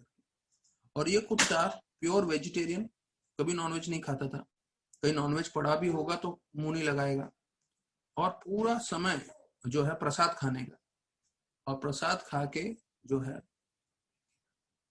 प्रसाद खाता था, और प्रसाद खाते हुए जो है पूरा समय सेवा करता था। सेवा मतलब कुत्ते का वही था कि वो भौंक भौंक के सबको डरा के भगा दे, काटे नहीं किसी को, तो वो काटता नहीं था लेकिन ऐसा भौंकता था कोई अंदर आ नहीं आता था। तो तकरीबन तकरीबन उसके कई साल उसने वैसे किया था सेवा। और हमारे नंदन नंदन प्रभु जो सैफरन ब्रह्मचारी हैं, चार्टर्ड अकाउंटेंट है बाय प्रोफेशन, जो पूरा गौशाला का ध्यान रखते थे, तो वो इस कुत्ते का भी ध्यान रखते थे, रेंजर का। तो उसके मन में क्या आया कि अभी मैं इसी के ब्रीड की एक कुत्तिया लेकर आता हूँ, तो दोनों जन संग करेंगे और बहुत सारे जो है कुत्ते के बच्चे पिल्ले आ जाएंगे, तो हमारा सिक्योरिटी का टीम बढ़ जाएगा। तो ऐसा सोच के वो जो है उसी के ब्रीड की फीमेल डॉग जो है वो लेकर आए। अभी लेकर आए तो वो ठीक है, लेकिन ये जो रेंजर था कभी भी उसका संग नहीं करता था। तो वो इस कोने में, तो अपना रेंजर 50 एकड़ छोड़ के दूसरे कोने में, तो मैं नंदन को बोलता था, नंदन तेरे साथ सैफरन में साथ घूम घूम के ये भी, इसने भी सैफरन ले लिया लगता है, ये बिल्कुल उसका संग नहीं कर रहा है बिल्कुल। और फिर ऐसे मतलब आम मतलब कुत्ते के बारे में कुछ ज्यादा बोलना नहीं है, पर अंतिम में उसको एक बीमारी हो गई और उसका जीवन जो है कुछ ही समय में जाने वाला था। डॉक्टर ने बोल दिया था, जो एनिमल के डॉक्टर आए थे, बोले ये नहीं बचेगा, अभी इसका आखिरी समय आ गया है, कुछ ही दिनों में जाने वाला है। अब देखिए, इस कुत्ते ने थोड़ा सेवा किया, प्रसाद खाया, भक्तों के संग में था, लेकिन उसका अंतिम समय देखिए कैसे उसने शरीर छोड़ा। मतलब जिस तरह से उसने शरीर छोड़ा है, शायद हम में से किसी को ऐसा भाग्य नहीं मिलेगा। जैसे ही उसका अंतिम समय आने लगा, मुझे अभी क्लियरली याद है, वो दिन था जब पालघर में जगन्नाथ बलदेव सुभद्रा जी का स्थापना किया था। तो उस दिन वहां पे जो है उनका अभिषेकम का जो है चनामृत भी आया था, और उसी समय इसका रात को, उस शाम का समय था, तबीयत एकदम खराब हो गई थी और ये शरीर कुछ ही समय में, कुछ ही मिनटों में त्यागने वाला है।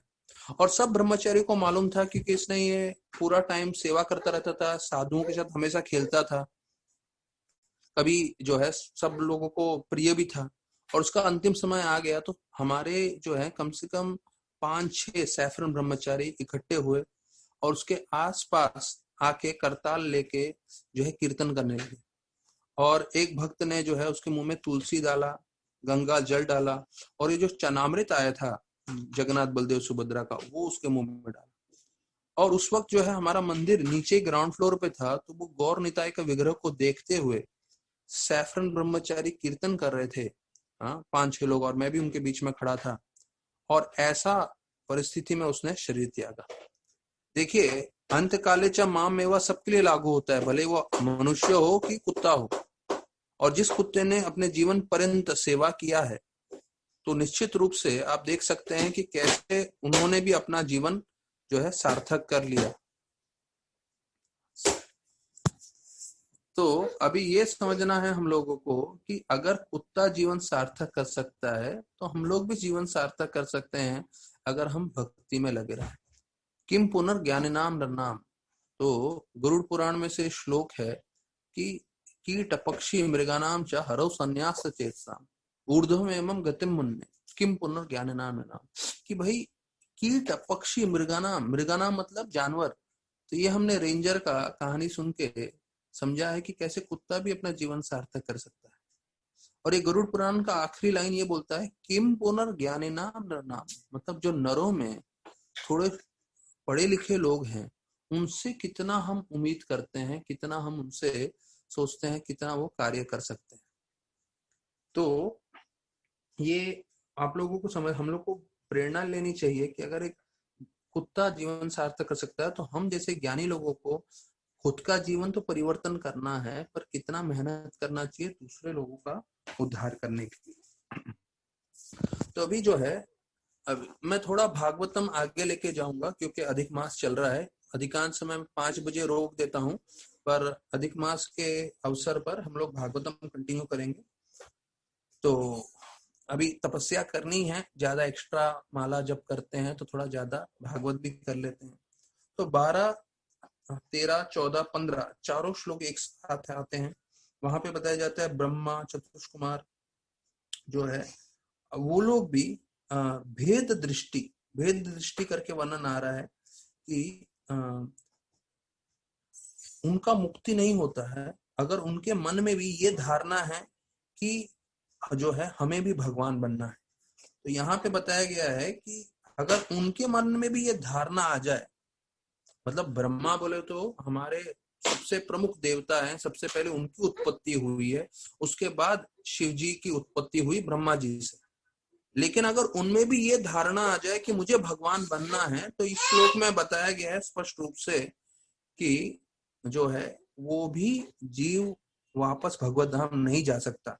तो ये एक मैं बताऊं इस श्लोक का मेन मर्म वही है। The Brahma becomes liberated is known to everyone but he can not liberate his devotee. सब प्रभुपाद बोल रहे हैं कि हाँ, ब्रह्मा जो है अपने भक्तों को कभी मुक्ति प्रदान नहीं कर सकते। तो यहाँ पे स्पष्ट किया है, ब्रह्मा बोलिए या शिव बोलिए, उनके पास कोई शक्ति नहीं है मुक्ति प्रदान करने की। मुक्ति अर्थात जन्म मृत्यु के चक्कर से बाहर निकलना, वो सिर्फ विष्णु भगवान कृष्ण भगवान ही दे सकते हैं। तो ब्रह्मा जी का नाम वेद गर्भ बताया गया है।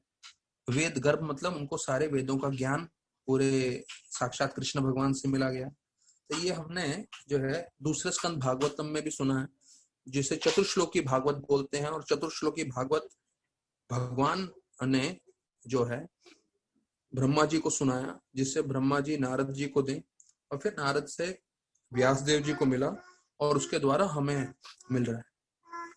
तो अभी देखिए ये पूरा भागवत का आधार क्या है कि हम सब आत्मा है। अभी जो है हमने पिछले अध्याय में सुना कि कैसे जो जंतुर उवाच, जो जंतु है माँ के गर्भ में रह के, भागवत बताता है कि उसको 100 जन्म के याद आते हैं, पिछले जो 100 जन्म थे। अब ये जो भागवत है जंतुर उवाचा का श्लोक है, वो लिखा है गणेश जी ने और बोला है व्यासदेव जी ने। तो व्यासदेव जी भगवान के अवतार हैं और गणेश जी जो है सबसे प्रमुख देवता हैं। पूरे बम्बई में, भारत में हम लोग सब गणेश जी को पूजते हैं। तो ये चीज समझिए कि हमें किस पे विश्वास रखना है। समझिए मिस्टर कोई है, मिस्टर एक्स करके, वो बोलते हैं अरे ये सब बकवास है, पुनर्जन्म नहीं है, मैं नहीं विश्वास करता। हाँ, या कोई बहुत पढ़े लिखे हैं, कोई बहुत जो है धनी व्यक्ति हैं, बहुत शक्तिशाली व्यक्ति हैं, ऐसे वो अपनी विचारधारा बताते हैं। तो हमें उनकी विचारधारा सुननी है या यहाँ पे जैसे बताया गणेश जी बता रहे हैं, व्यासदेव जी बता रहे हैं, उसका सुनना है। तो अगर कोई भी आराम से बुद्धि लगा के सोचेगा और समझेगा कि कैसे जो है भागवतम जो है साक्षात व्यासदेव जी ने बोला है और गणेश जी ने लिखा है, तो संपूर्ण रूप से पूरा इस पे हम विश्वास करके आगे बढ़ेंगे। तो यहाँ पे फिर बताते हैं 16वें श्लोक से आने वाले 6 श्लोकों में बताया जाता है ऐसे लोगों का वर्णन आ रहा है जो बहुत ही भौतिक रूप से आसक्त रहते हैं। तो वो लोग हर समय ऐसा कार्य करते रहते हैं जिससे उनका मन पूरे भौतिक चीजों में आसक्त रहता है, और ये 16वें श्लोक में बताया है, और वो यही कार्यों में लगे रहते हैं। 17वें श्लोक में बोलते हैं रजोगुण के प्रभाव से वो हमेशा चिंताग्रस्त रहते हैं। और रजोगुण का प्रभाव क्या है, वो हमेशा इंद्र भोग चाहते हैं अपने जीवन में, और उनकी इंद्रियां बिल्कुल संयम में नहीं रहती। It's not controlled, it's always uncontrolled. हमेशा जो है उनकी इंद्रियां इंद्र भोग करने के लिए ललायित रहती है, और ऐसी इंद्र भोग करने के प्रति आकर्षित होने के कारण वो हमेशा चिंताग्रस्त रहते हैं। तो ये हमारे भक्तों के लिए एक सीख है कि जो जब भी हम इंद्र भोग करने जाएंगे हम चिंताग्रस्त हो जाएंगे। तो इंद्र भोग छोड़ के भगवान की सेवा हम हमेशा चिंतन करें, तो हमारा जो है जीवन जो है संतुष्टि में, आनंद में व्यतीत होगा। तो ये 17वें श्लोक में बताया है। फिर 18वें और 19वें श्लोक में बोला है कि जो है 3 तरह के दे आर इंटरेस्टेड, जो अभक्त होते हैं वो धर्म अर्थ काम में ज्यादा उनका ध्यान रहता है। उसमें भी मैं जब तात्पर्य पढ़ रहा था तो मुझे लगा कि धर्म में तो लोग ज्यादा आकर्षित है नहीं, सिर्फ अर्थ और काम। अर्थ मतलब इकोनॉमिक डेवलपमेंट, काम मतलब सेंस ग्रेटिफिकेशन, मतलब उनका धन जो है बढ़े, और धन बढ़ने के बाद उस धन से क्या करें, इंद्र भोग, सेंस एंजॉयमेंट।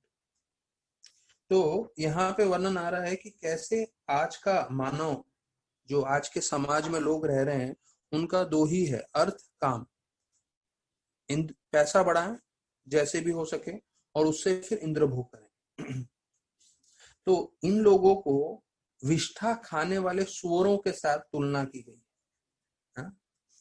तो ऐसे लोग जो है उनको इतना, मतलब ये जो कंपैरिजन है थोड़ा ये है, लेकिन सुखदेव गोस्वामी बता रहे हैं, कपिल मुनि साक्षात बोल रहे हैं, सुखदेव गोस्वामी ने उसका वर्णन किया है कि कपिल मुनि बोल रहे हैं जो विष्ठा खाने वाले सुअर हैं उनके साथ, थोड़ा भारी है ये। तो प्रभुपाद 18वें श्लोक के अंत में बता रहे हैं,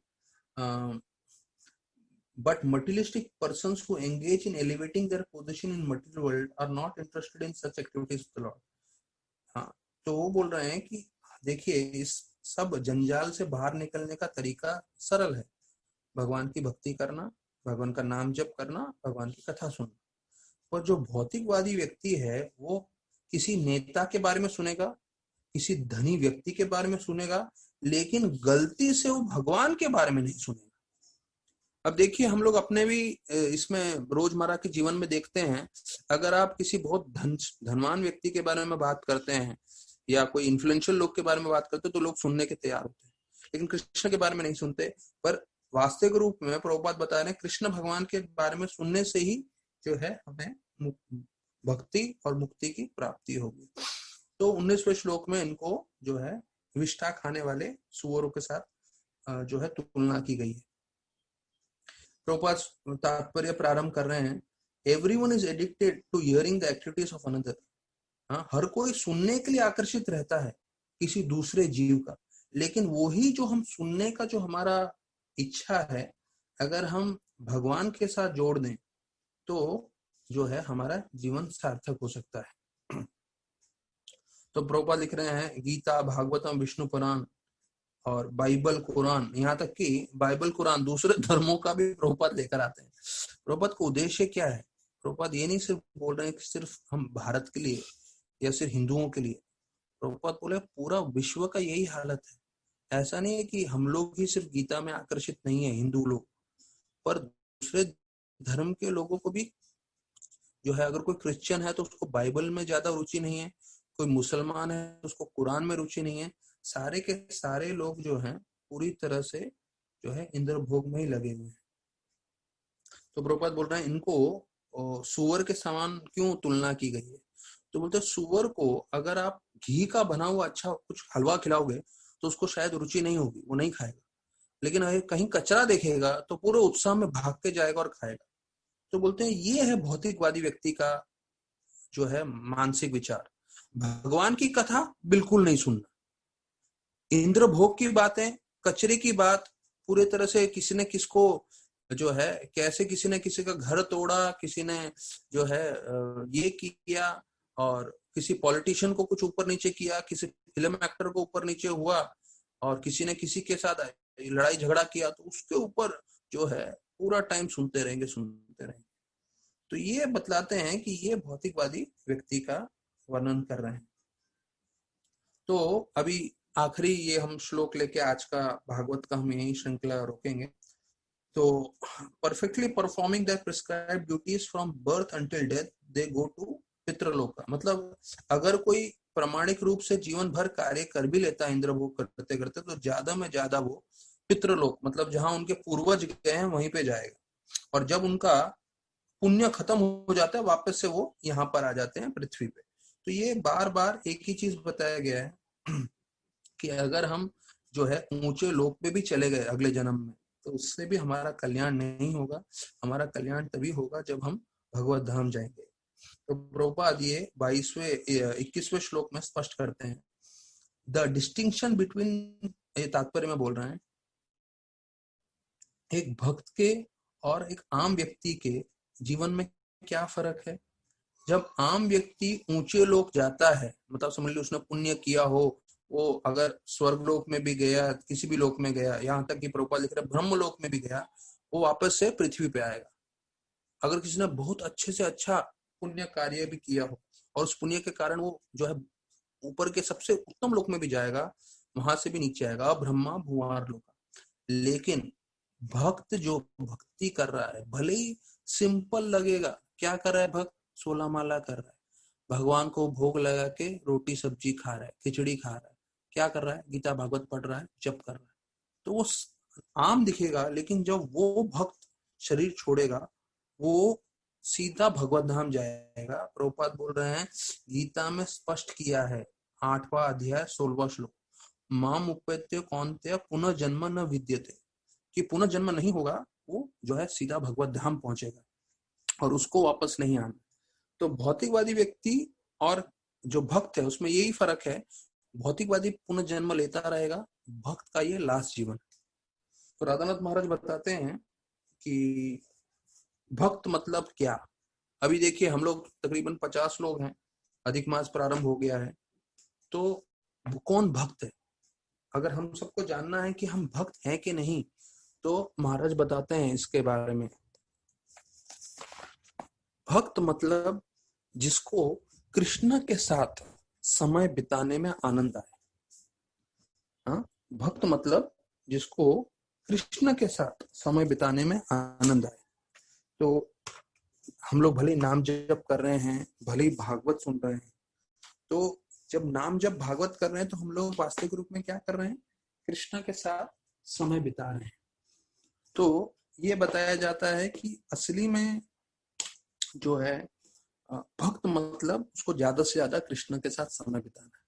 जैसे हम देखते हैं भौतिक जगत में एक लड़का लड़की होते हैं, उनको हमेशा आपस में जो है समय बिताने में आनंद आता है।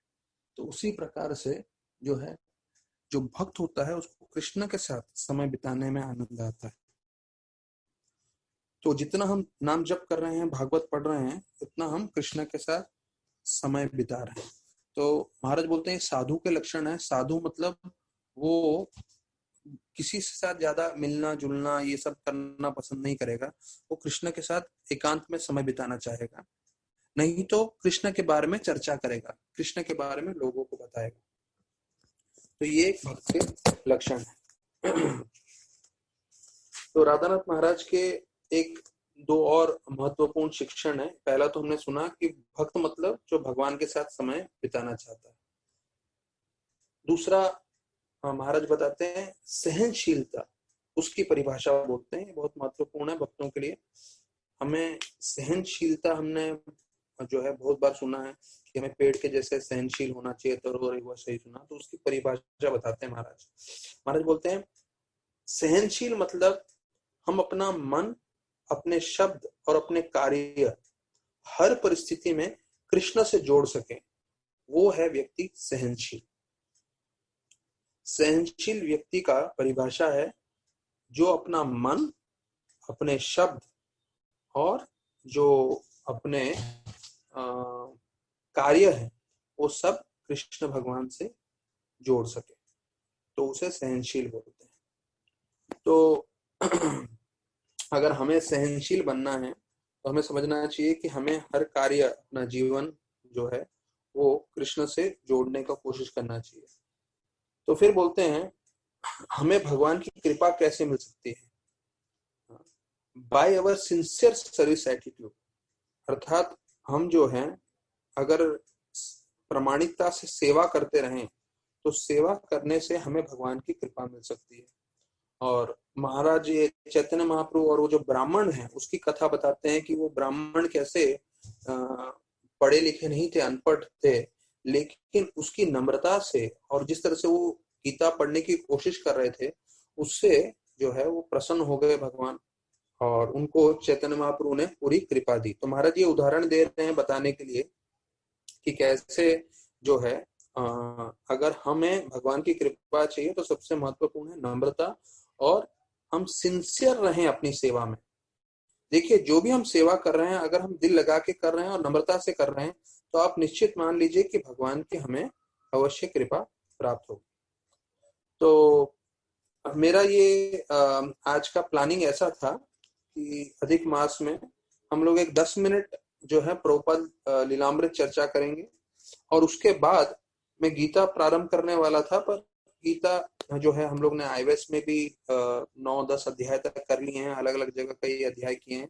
तो जैसा समय हमें मिलेगा वो करेंगे, लेकिन साथ साथ थोड़ा मैं आप लोगों को चैतन्य चरितामृत भी देना चाहता था, क्योंकि एक भक्त मुझे बोल रहे थे कि प्रभु जी आप जो है भागवतम बोलते हैं और चैतन्य चरितामृत के बारे में आप नहीं बताते। तो मैं सोच रहा था कि थोड़ा चैतन्य चरितामृत के बारे में थोड़ा चर्चा करना है। तो जिन भक्तों को अभी मैं 10 मिनट प्रभुपाद लीलामृत बताऊंगा और उसके पश्चात जो है वो हम लोग इसके ऊपर चर्चा करेंगे, क्या बोलते हैं, चैतन्य चरितामृत पे। तो जिनको चैतन्य चरितामृत हम लोग एक एक श्लोक लेके जा रहे हैं, धीरे से जाएंगे, जिसमें हम समझ सकते हैं कि कैसे कृष्णदास कविराज गोस्वामी ने इसका पूरा लेख किया है और कैसे उन्होंने पूरा इसका विस्तार पूरा बताया है। तो वो हम चर्चा करेंगे। ये अधिक मास है, तो अधिक मास के लिए थोड़ा स्पेशल चैतन्य महाप्रभु की कृपा के लिए। तो अभी प्रभुपाद जी का हमने देखा कि कैसे प्रभुपाद हर जगह प्रचार के लिए हमेशा आतुर थे। यहाँ तक कि इंडस्ट्री में मालूम चला कि भाई लेबर लोग का यूनियन को जो है उनमें और इंडस्ट्री में, कंपनी में जो है अच्छा संबंध होना चाहिए। तो उसके लिए प्रभुपाद ने तुरंत बोल दिया कि हाँ, मैं आपको सबको गीता सिखाऊंगा, गीता का पाठ करने से सब शांति हो सकती है। तो प्रभुपाद को स्पष्ट मालूम था, जहां भगवान की भक्ति प्रवेश करेगा, जहां भगवान का हरि नाम, जहां भगवान की हरि कथा, वहां पे संपूर्ण रूप से शांति और भक्ति का जो है वो उसका बढ़त होगा। तो प्रभुपाद बताते हैं कि अगर आप अपने जीवन से भगवान को निकाल दो, तो ये जो अभी बताया गया है, सभी स्कूलों को बोलते हैं सेक्युलर। तो सेक्युलर का मतलब ये है कि हम लोग किसी भी धर्म को नहीं मानते, मतलब भगवान को हम सिस्टमैटिक तरीके से बाहर निकाल रहे हैं। तो प्रभुपाद बोलते हैं, अगर हम पिता को अपने घर से बाहर निकाल दें तो सुख शांति मिलेगी क्या? अरे भैया, पिता के कारण तो हम हैं। तो उसी प्रकार से बिना भगवान के, बिना कृष्ण के हम अपने जीवन में जोड़े, कोई उम्मीद मत करिए कहीं पे भी आपको शांति मिलेगी।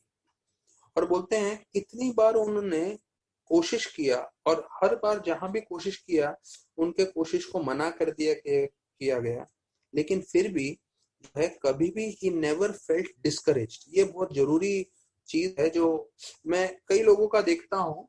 ये हमें समझना है प्रभुपाद के जीवन से कि हमें ये सब चीजें सीखनी है, तभी हम जो है, जैसे रूपानुगा बोलते हैं, वैसे हम लोग सब प्रभुपाद अनुगा हैं। प्रभुपाद अनुगा मतलब प्रभुपाद के शिष्य।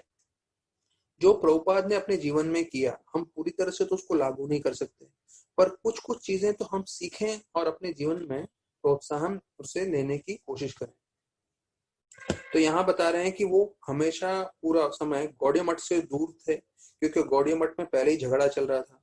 लेकिन प्रभुपाद अलग से रह के गीता लिख रहे थे, बैक टू गॉडहेड मैगजीन पूरी तरह से लिख रहे थे और उसका पूरी तरह से वितरण करने की कोशिश कर रहे थे। तो फिर प्रभुपाद बोल रहे हैं कि मैंने लखनऊ में बड़ा लेबोरेटरी चालू किया, लेकिन एक समय वो बहुत अच्छे से पैसे कमा रहा था, लेकिन धीरे धीरे वो पूरा खत्म हो गया। तो देखिए, प्रभुपाद ने भी अपने जीवन में बहुत उतराव चढ़ाव देखे। अभी ये सब मुझे आप लोग को बताने का उद्देश्य ये है कि प्रभुपाद जो हमारे आचार्य हैं, हाँ, जो बताया जाता है मोरो सेनापति भक्त, चैतन्य महाप्रभु बोले थे ये पूरे पृथ्वी पे जो प्रचार करेगा वो है सेनापति भक्त। तो प्रभुपाद को बताया गया है वो सेनापति भक्त है। लेकिन उनके जीवन में देखिए कितनी बार उनको बिजनेस में प्रॉब्लम, घर में प्रॉब्लम, पैसे का प्रॉब्लम, लेकिन उसके साथ भी जो है वो हमेशा भक्ति करते रहे और भक्ति में जो है वो कभी भी ढीले नहीं पड़े। फिर बताया जाता है उन्होंने इलाहाबाद में एक छोटा सा फैक्ट्री चालू किया, हाँ, जहाँ पे कई साल पहले प्रयाग फार्मेसी बंद पड़ गया था, और उनके पुत्र थे जिनका नाम था वृंदावन, उनके साथ उन्होंने वहां कार्य चालू किया। तो अभी बताया जाता है फिर से उनके गुरु महाराज सपने में आए, ये दूसरी बार है, और फिर से उनके गुरु महाराज ने एक ही चीज बोला, आप सन्यास लो, सब कुछ छोड़ दो। अभी देखिए हमारे दृष्टि से अगर देखें हमें मालूम है कि कैसे प्रभुपाद इतने शक्तिशाली आचार्य थे, पूरे वर्ल्ड में उन्होंने स्थापना की। तो उस समय जब गुरु उनके सपने में आ रहे थे, कुछ बोल रहे थे, तो उसका उद्देश्य स्पष्ट था कि वो इस समय ये फार्मेसी का जो बिजनेस था उनका, ये सब था, वो सब छोड़ के पूरी तरह से भक्ति में लग जाएं, प्रचार में लग जाएं। लेकिन प्रभुपाद को ऐसा लग रहा था, नहीं मैं अभी गृहस्थ हूँ, मेरे 5 बच्चे हैं, मैं ऐसे कैसे छोड़ सकता हूँ। लेकिन जब गुरु का कोई आदेश आता है तो उसके पीछे भगवान की इच्छा होती है, तो उसे स्वीकार कर लेना चाहिए। और प्रभुपाद भी बोलते हैं कई बार कि मुझे स्वीकार कर लेना चाहिए था, मैंने बेकार में ही समय व्यर्थ बर्बाद किया। तो उनके जब भी वो ये फार्मेसी का धंधा करते थे उसमें नुकसान हो रहा था, तो उनको श्रीमद् भागवतम का ये श्लोक याद आया, यस्य हम अनुग्रहानि हरे क्षेत्र धनम स्नेह ततो धनम त्यजतंत स्वजना दुख दुखितम। तो वो बोल रहे हैं कि जब भगवान किसी की तरफ कृपा दिखाते हैं तो उनका कृपा दिखाने का तरीका क्या होता है, वो पूरा धन और बाकी सब ऐश्वर्य ले लेते हैं जिससे उनके परिवार वाले उनका तिरस्कार कर दें। तो प्रभुपाद याद करते अपने समय का बोल रहे हैं कि मेरा जो है प्रचार करने का इच्छा बढ़ते जा रहा था, चैतन्य महाप्रभु का जो शिक्षण था, और मैं छोड़ने के लिए तैयार नहीं था, लेकिन कृष्ण भगवान ने जोर जबरदस्ती करके मेरे से पूरा छुड़वा दिया। मेरा का पूरा जो मेरा बिजनेस था वो पूरी तरह से बंद हो गया। तो प्रभुपाद बोलते हैं मैं 1950 की बात है, तकरीबन मैं पूरी तरह से रिटायर ही हो गया था। थोड़ा बहुत बिजनेस में टच में था, लेकिन फिर वो भी पूरा खत्म हो गया। तो बोलते हैं कि उस समय उनकी जो बीवी थी अभय की वाइफ राधा रानी दत्त, तो वो अपने बच्चों को लेके अपने पिता के पास चले गए महात्मा गांधी रोड में। तो वहां पे प्रभुपाद एक बार मिलने जाते थे उनसे, तो उनके जो भतीजे हैं वो मिस्टर सुधीर कुमार दत्त, वो बोलते हैं कि प्रभुपाद को देख के लगता था प्रभुपाद हमेशा भक्ति में तीव्र थे और भौतिक चीजों में उनका इतना इच्छा नहीं था, पैसा कमाने में। कभी कभी वो प्लान करते थे बड़ा बड़ा बिजनेस करने का, ज्यादा पैसा कमाने का, लेकिन कारणवश जो है कई बार उनको सफलता मिलती थी, कई बार नहीं मिलती। एक बार बताया जाता है प्रभुपाद अपने ससुर के घर पे गए तो उनको अलग कमरा दिया गया रहने के लिए। तो जब खाने का समय आया तो जो खाना परोसा गया प्रभुपाद को, मतलब उनकी जो मिसेस सर्व कर रही थी, तो वो पूरा बाहर का बना हुआ खाना था। तो प्रभुपाद ने पूछा कि ये तो बाहर से क्यों खाना लेकर आए, तो बोले कि ये तो जो रसोईया है वो बीमार पड़ गया है। तो प्रभुपाद ने समझ लिया कि रसोईया बीमार पड़ गया है तो मेरी बीवी को खाना बनाना चाहिए था। वो नहीं खाना बना के वो क्या कर रही है, वो जो है बाहर से मंगा रही है, तो उसकी आदतें और बिगड़ रही हैं। तो तुरंत अपने पिताजी के घर से अपनी बीवी को और बच्चों को लेके जाके बोलते हैं शेटला स्ट्रीट जो है दूसरी जगह पे वो शिफ्ट कर जाते हैं। अभी 44 साल के हो गए हैं और बताया जाता है प्रभुपाद जो है बिल्कुल वानप्रस्थ के रूप में अपना जीवन व्यतीत करने चालू कर देते हैं।